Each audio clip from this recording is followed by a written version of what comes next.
Piensa en Julio César, en Napoleón, en Einstein, nombres que se supone definen la historia, pero esa historia que nos contaron, la de los libros de texto, digamos que es la versión con los capítulos más incómodos arrancados. Y si te dijera que uno de los mayores salvadores de la humanidad fue un médico al que todos tomaron por loco y despidieron por proponer algo que hoy nos parece de sentido común, o que la pirata más exitosa y temida de todos los tiempos no fue un hombre, sino una exprostituta que llegó a comandar una flota de miles de barcos, o que el software que mueve tu móvil, tu ordenador y el mundo entero se lo debemos en gran parte a una mujer a la que la historia intentó dejar en un segundo plano.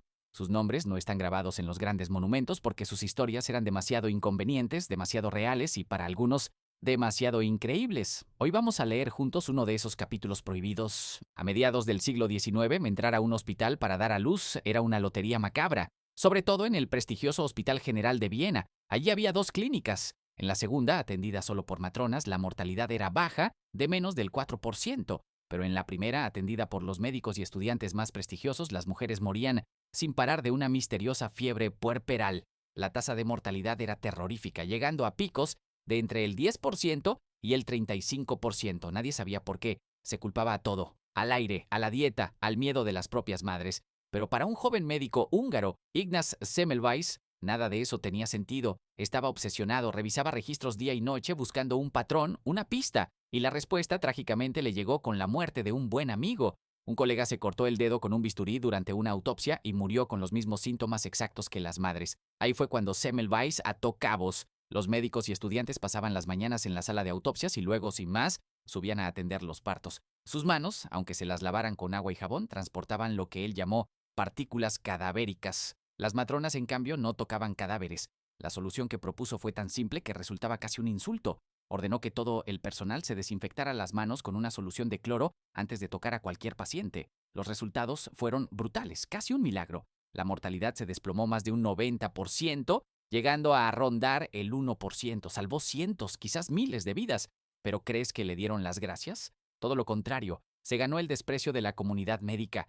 La simple idea de que ellos, hombres de ciencia, pudieran ser vehículos de muerte con sus propias manos, les pareció un insulto intolerable. Lo llamaron charlatán, se rieron de sus estadísticas, su propio jefe le prohibió la práctica y al final no le renovaron el contrato. Ignaz Semmelweis, el salvador de madres, fue expulsado y humillado. Volvió a Hungría, donde sus métodos volvieron a funcionar, pero la lucha por convencer al mundo lo había destrozado. Murió en 1865 en un manicomio, irónicamente por una infección en una herida, la misma clase de mal que él había aprendido a detener. Sus ideas no fueron aceptadas hasta décadas después gracias a la teoría de los gérmenes de Louis Pasteur. Hoy cada vez que un cirujano entra para un quirófano, cada vez que te lavas las manos para no enfermar, estás viviendo el legado de un héroe al que la historia, en su momento, decidió darle la espalda. Cuando piensas en piratas, seguro que te vienen a la mente Barba Negra o Calico Jack. Pues bien, todos ellos eran unos aficionados comparados con la verdadera soberana de los mares del sur de China.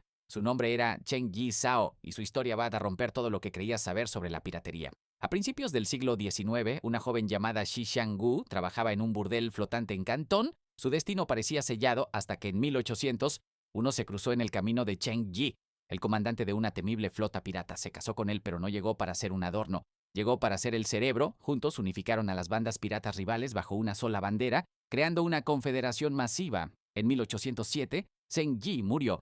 En esa época se esperaba que su viuda simplemente desapareciera. Zheng Yi Zhao hizo justo lo contrario. Dio un golpe sobre la mesa y tomó el control absoluto. Su flota, la flota de la bandera roja, creció hasta una escala que desafía la imaginación. Algunas fuentes hablan de hasta 1,800 barcos y entre 60,000 y 80,000 piratas bajo su mando. Para que te hagas una idea, Barba Negra, en su mejor momento, apenas tenía 4 barcos y unos cientos de hombres. Pero Zheng Yi Zhao no solo era una líder, era una legisladora implacable.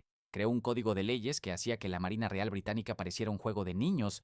Desobedecer una orden, decapitación. Robar del tesoro común, decapitación. Su organización era tan eficaz que los barcos mercantes le pagaban para poder navegar seguros por sus aguas. Su poder era tal que desafió al mismísimo imperio chino. La dinastía Qing envió una flota tras otra para destruirla, y una y otra vez Zheng Yi Zhao los barrió del mapa, quedándose con sus barcos. Desesperado, el emperador pidió ayuda a los portugueses y a los británicos, ni ellos pudieron con ella. En 1810, Invencible navegó con toda su flota hasta el puerto de Cantón, no para luchar, sino para negociar su jubilación. Le dijo al emperador: No puedes vencerme, así que me vas a perdonar, me dejarás conservar mi fortuna y le darás un puesto en tu gobierno a mi nuevo esposo. Y el emperador aceptó. Se retiró invicta, inmensamente rica, y vivió el resto de su vida en paz, regentando una casa de juego hasta morir a los 69 años. No la derrotaron. Simplemente ella decidió que el juego había terminado. Nuestra última protagonista no luchó en mares ni en hospitales, pero su trabajo es la razón por la que estás viendo esto ahora mismo. Su nombre es Grace Hopper y fue una de las arquitectas silenciosas de nuestro mundo digital. Imagina un ordenador en los años 40. Olvídate de tu portátil. Hablamos de bestias de metal y cables que ocupaban habitaciones enteras, como la Mark I de Harvard.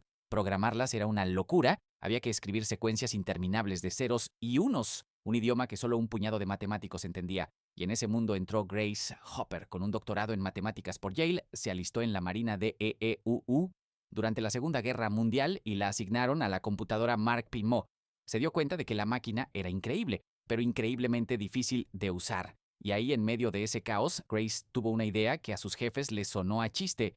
¿Y si dejamos de intentar hablar el idioma de las máquinas y les enseñamos a entender el nuestro? A eso hoy lo llamamos un compilador. En 1952, Grace y su equipo crearon el primero de la historia, el A0. Fue un antes y un después. Por primera vez se podían dar instrucciones a una computadora usando algo parecido al inglés. Su trabajo democratizó la informática y sentó las bases de lenguajes como el COBOL, que se usó en gobiernos y empresas durante décadas. De hecho, a ella le debemos que usemos la palabra bug para un error informático. Literalmente, en 1947 una polilla real se quedó atascada en un relé de la computadora Mark II, causando un fallo. La pegaron en el cuaderno de bitácora y escribieron: primer caso real de un bug, bicho encontrado.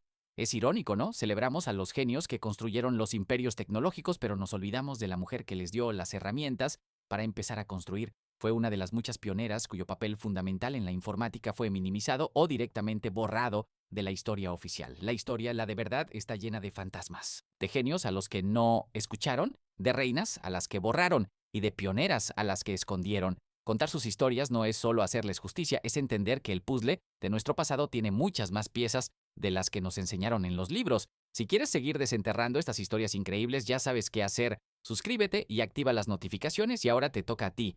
¿Qué otro protagonista olvidado crees que merece su propio capítulo? Cuéntamelo en los comentarios.